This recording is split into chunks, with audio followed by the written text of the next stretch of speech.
is Goody thinking that Halsey is going to convert to linebacker? That was the first reaction I saw from multiple people in Packers draft Twitter sphere. No. Can't be doing that. Can't be doing that. Listen. I know we have this like fascination with making 220-pound guys linebackers. Man, you're just gonna get bullied all over the place. I'm sorry. These guards are going to rip them to shreds. Like we've been talking about, like, oh man, Dallas can't stop the run for how many years now? How many years have we talked about this? They've been trying out Marquise Bell, 215 pounds at linebacker, and they're like, oh, why can't we defend the run? I don't know.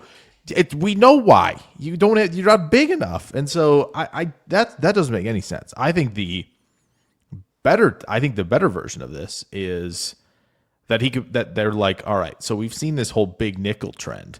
We've seen Emmett Worry take over this big nickel spot. Can Halsey do that same thing?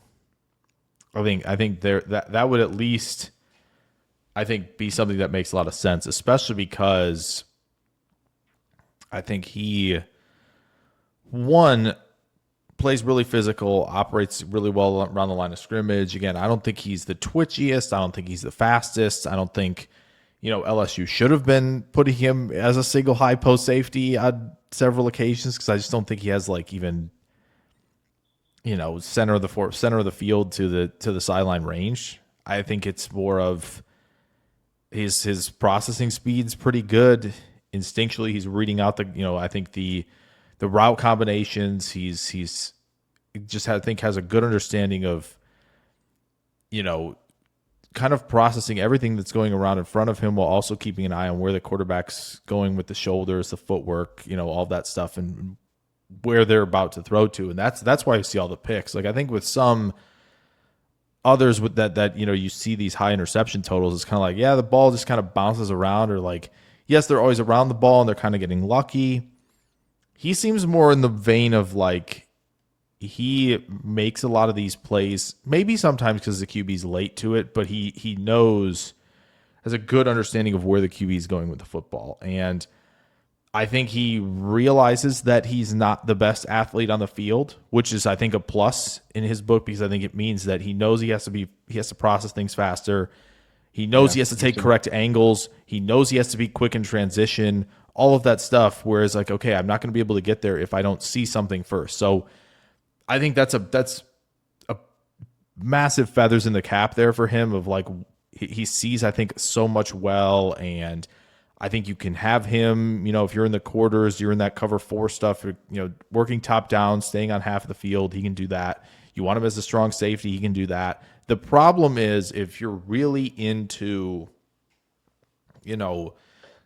having 2 guys who can rotate consistently when you do your post-snap rotations, then I'd be maybe a little concerned about like, okay, maybe he just can't do the other parts at a high level. He has to be, again, even faster with processing stuff, but maybe teams are going to be okay with that because they know they can roll pressure packages in when they do some of that stuff, and they feel like, okay, he's going to recognize the concepts. That's entirely possible, but he's solid enough tackler. I think there's a couple times, like a lot of these safeties nowadays, where they're throwing the shoulder in. They're not really bringing the low to high hit plus wrap up deal. They're kind of just throwing the shoulder in there. So that does happen. And I don't want him to keep ducking his head. He tends to do that sometimes. So it's just, can that missed tackle rate go down a little bit because he's, I think just has a bit better technique with down-to-down consistency. But I do like him. I would put him, I think between him and Stukes for me is where safety 4 is going to be. But yeah, I like it. I think if they think that he can do the big nickel stuff, awesome. If they think like, hey, we need to be, bringing in reinforcements because we don't know if McKinney's going to be on this team in 2027. Listen, don't shoot the messenger. I'm just thinking about options here. We got to think about that with Jacobs as well. So, well, I do think he's going to be somebody who's available at 4 52, safeties. You think so? I think he's going to be. He's certainly in range. No question, he's in range. Yeah, I think he'll be there. Our top 4 safeties are all under contract only through 2027. And Yeah. the odds that they're going to go 4 for 4 on bringing all of them back, unlikely. Yeah. No, it's true. The Packers have looked at a number of safeties this year.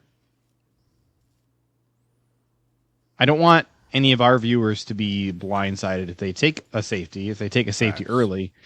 Don't be blindsided. It's a position they care about now. Yeah. There's been years they didn't. It's a position they care about now. I think it's a position you should care about a lot, personally. Especially if you're going to live in the disguised world post-snap. You have to have guys who can do everything, right? Change direction, right? Football intelligence, instincts, recognition, communication, execution, all of that stuff. Be a good tackler, right? Instinctual coverage, all of that stuff. You have to be well-rounded. And then the ball skills and, like, you know, that's kind of icing on the cake, I feel like. You're not going to get too many of those true center fielders. I mean, I think Thieneman is still in that vein. He was doing a lot of that at Purdue. Genesis Smith's definitely in that conversation. He just can't tackle anybody, so that's a problem. So it's like, you know, it's nice to have guys that can at least be a half field guy, top down in a 2-high shell, and then be able to rotate into the box and not hurt you at all.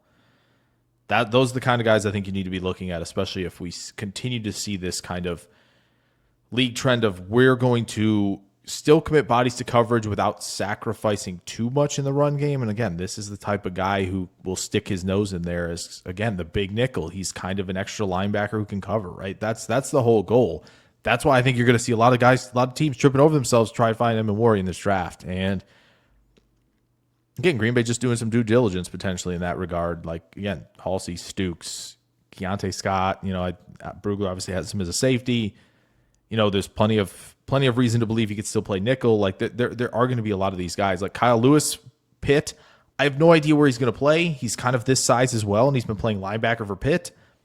No idea what he's going to do. Maybe he's playing that as well. So very very fascinating. Maybe McNeil Warren is going to do that. I don't know. Like, I personally wouldn't do that with him, but again, I think teams are going to be pretty open on the idea of, hey, let's have a third safety in here who can start. And again, I know Green Bay's got Bullard. That's totally fine.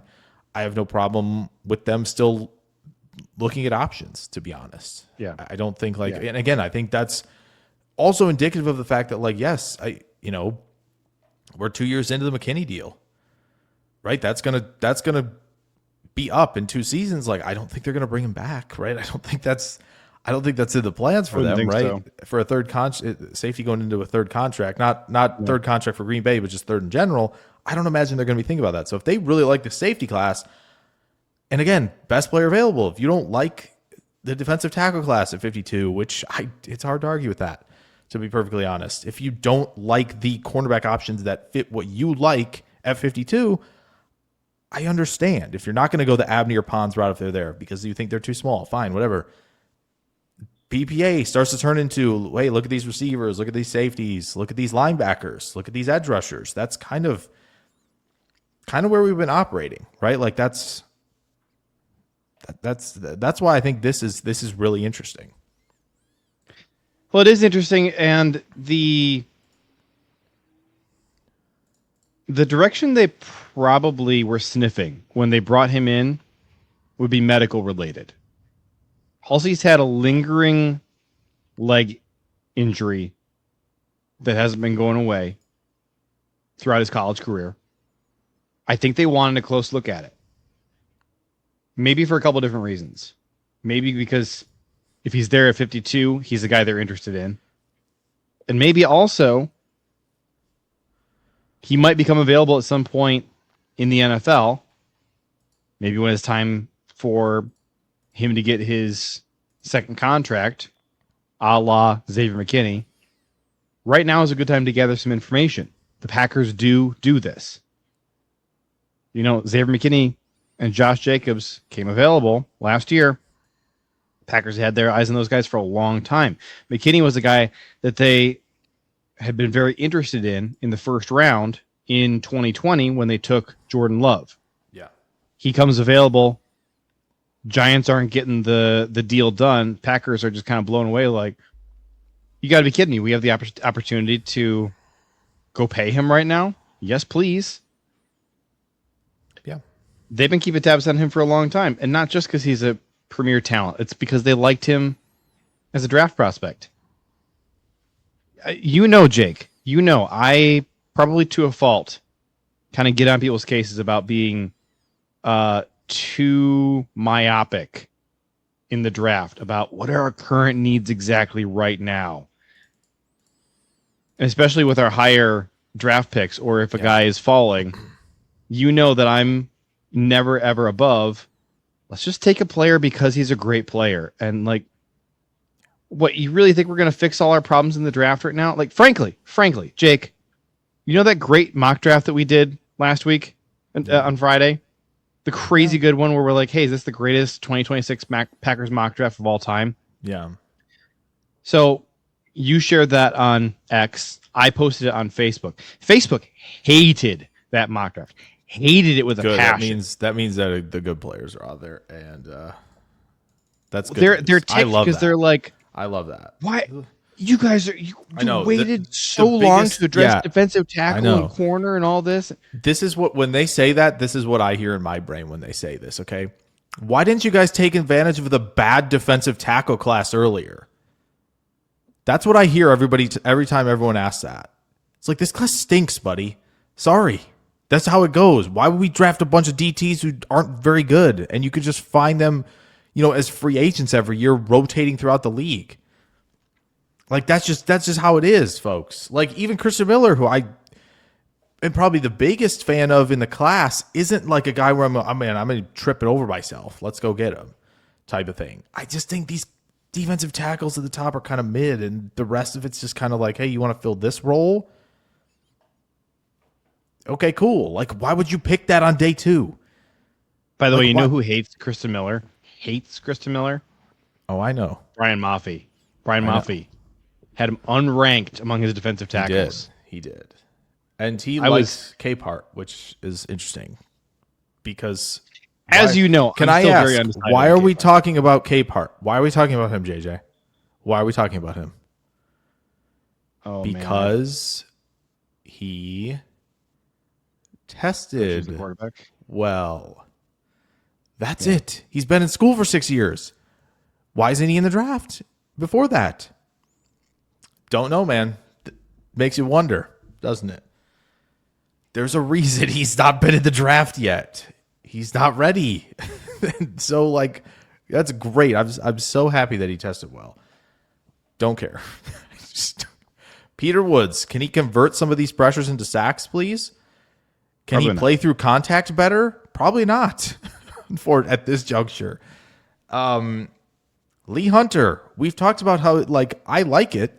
I like the player, but man, he stands upright a lot. And so if teams are really annoyed by that consistently, and they're like, man, you just, as I've pointed out in my video, if you don't get the foot down in time against these doubles, you're going to get thrown in the trash. And it's inconsistent. So, and like Caden McDonald, brick wall, just doesn't move. Like, perhaps he's going to be the best of the bunch because we don't know what he is as a pass rusher yet, but he's still an upright player as well. Caleb Banks, feet injuries. I know he moves differently, but also like can't stay healthy. I don't know, man. Why wouldn't we just take like Tyler Onyedim and Vandenberg on day 3? 2 players, done. Don't worry about it. We'll be good there. Like, I'm just not going to be. You know what I want to do. I'm just not going to be tripping over myself unless it's Caleb Proctor in this class. Like, what I want to do. And by the way, the Proctors and the Haltons, right? They're going to be rotational players for a while. And you maybe hope that they can become full-time starters. Like, they're going to be rotational juice bringers to your pass rush group as DTs. Like, they're not going to start probably immediately. Like, that's what this D tackle class is. I know we want somebody to be Dexter Lawrence or Vita Vea or Byron Murphy or somebody like that, right? Like, oh, look at all these cool nose tackles. They have to. You gotta. If you're playing nose tackle, show me 40 pressures a season at least, right? Otherwise, why am I interested? That's what the Dexter Lawrences and Veas and Murphys and all of that do. They're different players. Okay? They're different. If you see a lot of the same thing in this class, I just wouldn't be too worried about this defensive tackle class. That's why they brought Hargrave in. I think they know. I think they understand what this class is at defensive tackle. It's pretty, Everybody's been mad about poor. Christian Miller, by the way, can't tackle anybody, right? Draft. Doesn't tackle. Who? Christian Miller, he misses a lot of tackles. Chris Miller. Yeah. He misses a lot of tackles. He's a little off balance a lot, and that's where he's missing tackles. Man, I'm telling you, just draft Proctor. It is. Yeah, that's the problem. Everybody wants, hey, we should take 2 or 3 defense. No, you should not. You absolutely should not in this class. You just shouldn't. I don't know, man. Look, I would think that I'm just not Packer fans, above all else, above all other teams, would have learned the you don't have to draft for need lesson by now. You would think so. This is how you would think so. Lost out on TJ Watt, right? Oh, we got to go corner. Got to go corner because corner is such a need. How'd that work out? If we had to go receiver, we wouldn't have a quarterback right now. This is true, man. Well, or we might have one, but we don't know. And they probably wouldn't have sat as long. And so who knows what happens then? Here's the thing, too. Okay. Everybody wanted the receiver. It's revisionist history to say that everybody wanted T. Higgins. That's complete and utter bull crap. It's not true. You can look at NFL mock draft database and see which receivers were being mocked to the Packers. Now, for a long time, and by the way, the receivers that people were mocking to the Packers, who they didn't take at that pick, are guys who haven't panned out in the league at all. But for a long time, everybody is saying, why didn't we trade it for Brandon Ayuk? This is also. Do you want Brandon Ayuk today? Jordan Love's playing football in the NFL right now. Jordan Love, top 10 quarterback in the National Football League. What's Brandon Ayuk doing? Do you want Brandon Ayuk right now? I'm just asking.